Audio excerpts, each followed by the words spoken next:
Dr. Bill Shelton and I are working on a paddlefish book, and one of the chapters is talking about paddlefish internationally, what's going on internationally.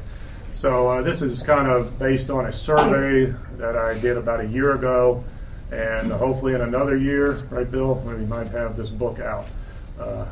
So I'm going to talk about the current global status of paddlefish. Paddlefish, as you know, are native to the United States. 26 states of the United States, found in the Mississippi River Basin and adjacent Gulf drainages around Alabama, that area. However, today paddlefish can be found in 14 different countries around the world. What spurred the movement of paddlefish was back in 1974-77. There was an agreement between the Soviet Union and the United States to bring paddlefish into that area and start doing some testing of paddlefish to evaluate it as a substitute as a caviar fish. These first eggs came from a federal hatchery out of Missouri. Krasnodar area is where they were taken to a hatchery in Goriachi Kloch, am I saying that right, Boris? Which is the experimental fish breeding plant there. And this is in the southern part of Russia today and southern Ukraine and that area around the Black Sea. The research was based on only 5,000 eggs that were shipped over to them, fertilized eggs that were shipped over. And from that, they, of course, did some simple hatchery type work with it and developed fingerlings, and eventually broodstock were developed in about 1984 from that first batch of fish that arrived.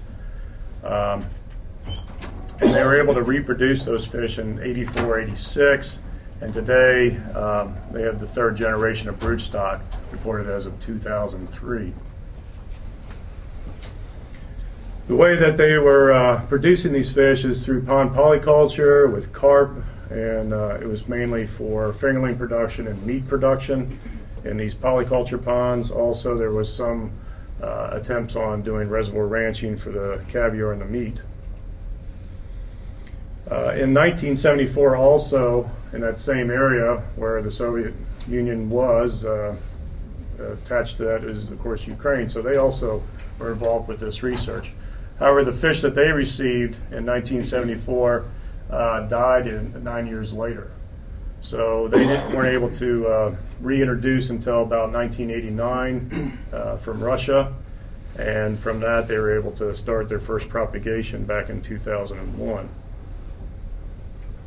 They also did the same sort of production system using polyculture for producing fingerlings and meat, and then also some reservoir ranching.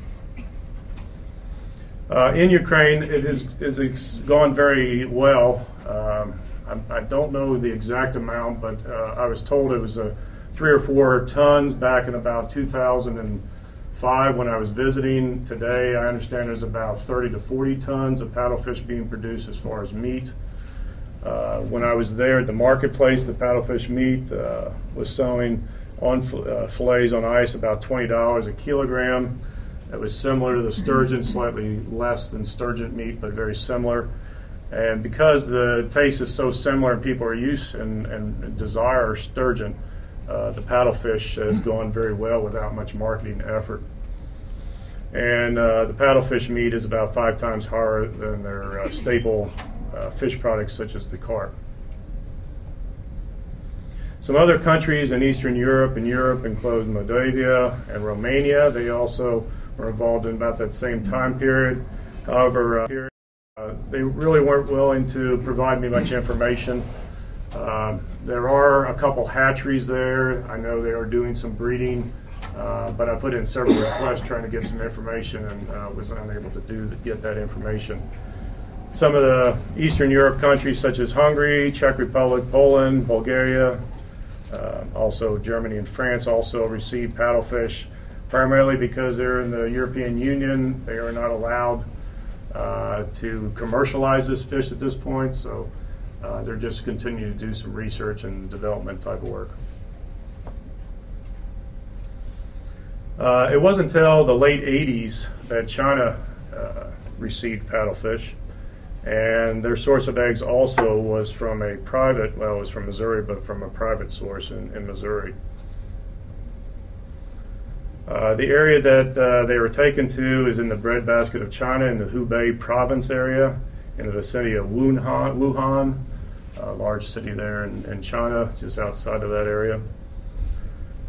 And of course, we know that China has a lot of work being done with aquaculture, and this was kind of a new experience for them. Just some of the typical setups that they had for carps didn't seem to work very well for the paddlefish, so they tried some other methods. They were able to start producing some phase 1 and phase 2 fish. Phase 1 fish are roughly about 7 to 8 gram fish. At that point, they have gill rakers, and then they go into phase 2. Phase 2 is about 150 to 200 gram fish, roughly 35 to 45 centimeter in size. It was in Xiantao city that they were able to really do their first active spawning of the paddlefish, and they are the number one. That is the number one industry, especially in that area. They had about 25 brood stock, and we were able to go over there and help out with that spawning. I told them I needed some round tanks so that the fish could swim continuously. And so when I got there, this is what we found. They welded some metal together and made me a round tank. And they had some bare wire heaters from a hot water tank sitting there to heat the water. So it was a little nerve-wracking, but we were able to get a successful spawn off. Since then, in the last 10 years, there's over 10 hatcheries in China, more than 60 million fertilized eggs, 42 million larvae, and 40 million phase 2 paddlefish. Once again, polyculture and carp and the carp ponds and cage culture is really what they're trying to push now more than anything. A lot of that is because of the live fish market that we probably know here, even in our countries. If you go to Chinatown or other places, you'll see live fish. In China, it's the same way. And this is one restaurant we went to close to Xiantao City. You can see in the background there was a fish aquarium with the fish. And this guy just graduated from college and became an entrepreneur by selling paddlefish, and was making very good money, he said, selling paddlefish from the farmers to these high-end restaurants. You can see some of the dishes below, very elaborate type dishes that they're serving. These dishes go for anywhere from $50 to $100 a fish on the table. So, and that's U.S. dollars. So it's something right now that is very interesting to them, something that a lot of people are trying out, and they're making some really good money. And that's what I have to talk about. So it's primarily cage culture is what I'm trying to say, pen culture. The unique thing I should bring up is that they have two methods. One, they use a light bulb, and at nighttime they turn that light on and bring zooplankton into the pen, and the fish filter feed. And so that's how they feed their fish, and they only keep about 5 to 6 fish to the square meter. Other pens now they're starting to feed, and they're able to produce 30 to 50 fish per square meter in cages using a prepared diet.